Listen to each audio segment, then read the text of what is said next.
का दोस्तों, अब हम थ्रोइंग इवेंट्स में जो 2 इवेंट्स रह गए थे उनके बारे में भी चर्चा कर लेते हैं। तो आइए शुरू करते हैं दोस्तों। आपका बहुत बहुत स्वागत है हमारे इस वीडियो में। तो आइए शुरू करते हैं। थ्रोइंग इवेंट डिस्कस थ्रो को चक्का फेंक भी कहते हैं। डिस्कस थ्रो को चक्का फेंक भी कहते हैं। इस जो डिस्कस थ्रो का जो सेक्टर होता है दोस्तों, वो शॉटपुट और हैमर से थोड़ा सा बड़ा होता है। जो होता है लगभग हमारा कितना होता है दोस्तों, 2.5 मीटर। कितना? 2.5 मीटर का यहाँ पर जो हमारा होता है ये 2.5 मीटर का होता है। जैसा कि यहाँ पे लिखा गया है दोस्तों, ये हमारा डिस्कस थ्रो का जो सेक्टर होता है, व्यास होता है, वो 2.5 मीटर का होता है। इसकी लाइनों की मोटाई, ये जो लाइनें हैं दोस्तों, इसकी लाइनों की मोटाई 5 सेंटीमीटर होती है। 5 सेंटीमीटर सभी लाइनों की मोटाई, और लाइन 5 सेंटीमीटर की होती है। वृत्तों के दोनों तरफ 75 सेंटीमीटर रेखाएं बड़ी रहती हैं। ये हमारी रिटर्निंग लाइन, क्या ये दोस्तों हमारी रिटर्निंग लाइन जो होती हैं, ये 75 सेंटीमीटर की होती हैं। यहाँ से जब कोई एथलीट चक्का को फेंक देता है, इसके बाद उसको लाइन के बाहर से ही निकलना होता है। गोलाकार के क्षेत्र के मध्य से चक्का फेंकने का कोण 34.92 होता है, जिसमें फेंकने का सेक्टर 34.92 के कोण पर आगे 2 लाइनों में 20 मीटर तक चिन्हित किया जाता है। ये 2 लाइनें जो होती हैं वो 20 मीटर तक चिन्हित की जाती हैं दोस्तों। ये हमारी कितनी 20 मीटर तक चिन्हित की जाती हैं दोनों साइड में। क्या दोनों साइड में 20 मीटर तक चिन्हित की जाती हैं।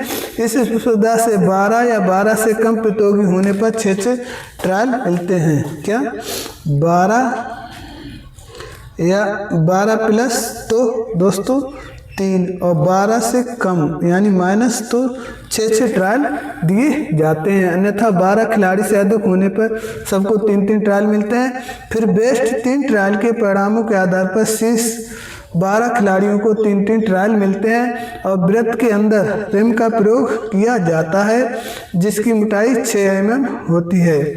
वृत्त के अंदर जो रिम होता है दोस्तों, उसका प्रयोग होता है, और जिसकी मोटाई 6 mm होती है। जो ठीक है, जो डिस्कस होती है उसके अंदर जो वृत्त होता है। ठीक है दोस्तों, आगे बात करते हैं डिस्कस का भार। क्या ये हमारी रिटर्निंग लाइन हो गई, ये हमारी लैंडिंग सेक्टर 34.92 हो गया।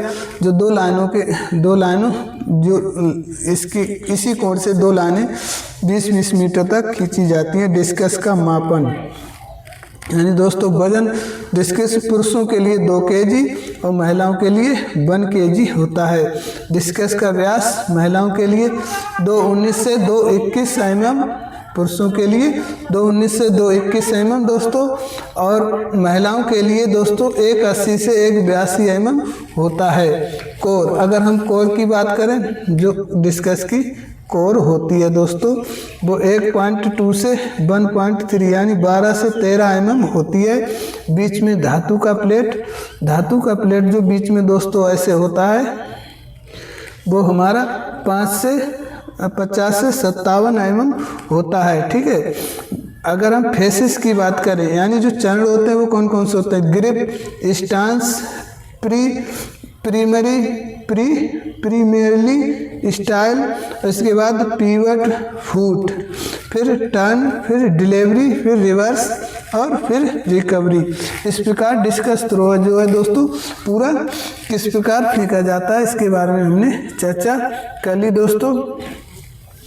देखो, ये सब हमने चर्चा कर ली दोस्तों।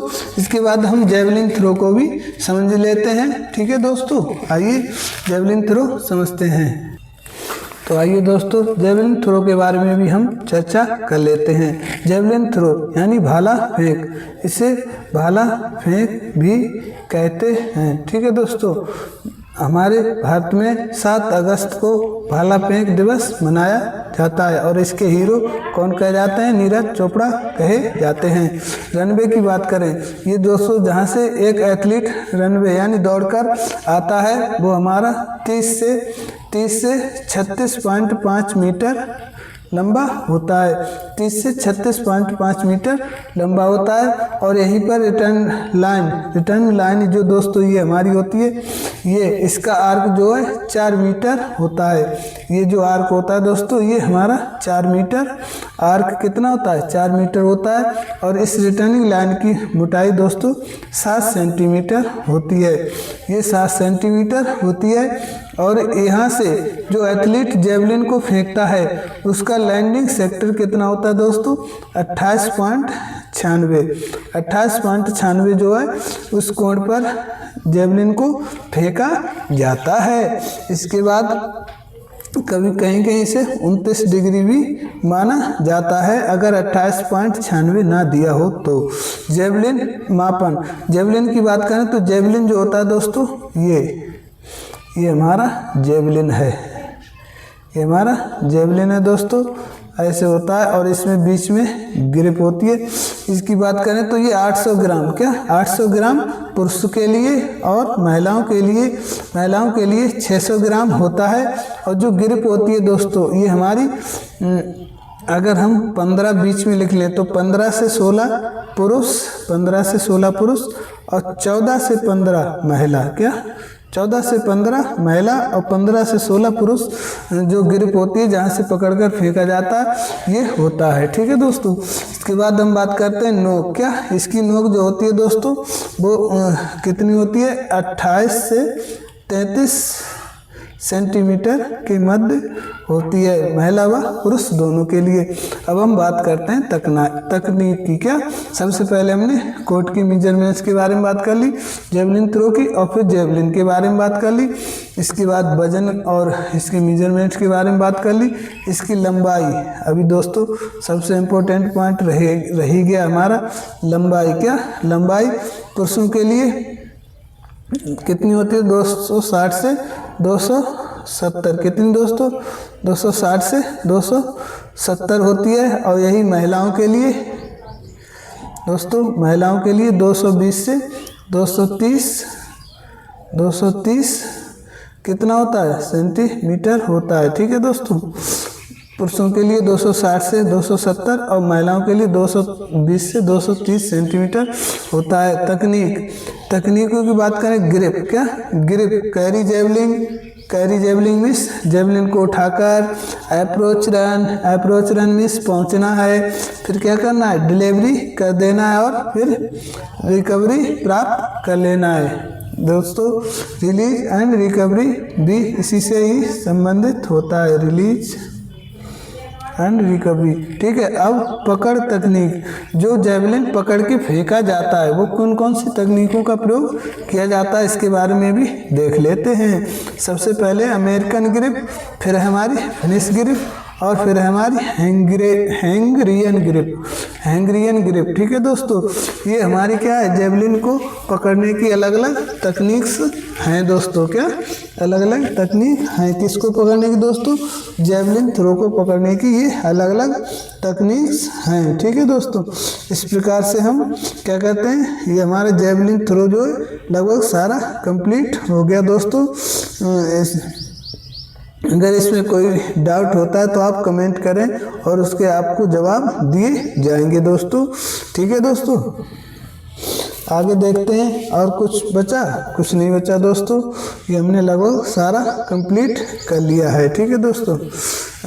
अब हम क्या करेंगे, अब आगे हम गेम्स के बारे में जो है डिटेल चर्चा करके आपके साथ हाजिर होंगे। उम्मीद करते हैं आपको इतना सेशन अच्छा लगा होगा। जय हिंद, जय भारत। अगर आपको ये सेशन अच्छा लगता है दोस्तों तो हमारे मनोबल बढ़ाने के लिए आप वीडियो को लाइक और चैनल को सब्सक्राइब जरूर करें, जिससे कि हम आपसे कनेक्ट हो जाएं और लगातार आपके जो एजुकेशन है उसमें इंक्रीज वृद्धि करते रहें। ठीक है। जय हिंद, जय भारत।